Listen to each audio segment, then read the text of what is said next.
जानवरों के नाम बताओ। मैडम जी मेंढक। हाँ और चार और बताओ। मैडम जी मेंढक का बाप, मेंढक की माँ, मेंढक का भाई और मेंढक की बहन। चल नालायक कहीं का, सारा दिन चुटकुला ही मारता रहेगा। नहीं मैम, ऐसी बात नहीं है, मैंने अच्छे काम भी बहुत किए हैं। अच्छा, मुझे तो नहीं लगता है। क्या अच्छा काम किया बता। मैडम जी एक बार एक बुढ़ा आदमी आराम से घर जा रहा था, मैंने उसके पीछे एक कुत्ता लगा दिया, वो जल्दी घर पहुंच गया। ए ऊपर वाले, कितने पाप करेगा पप्पू तू?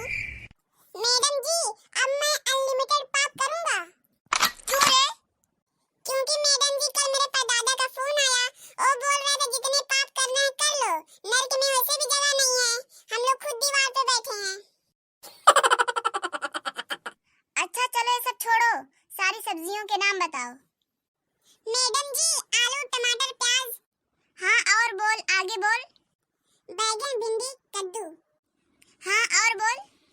और मुझे नहीं पता, मुझे क्या सब्जी बेचने वाला भैया समझ रखे हो?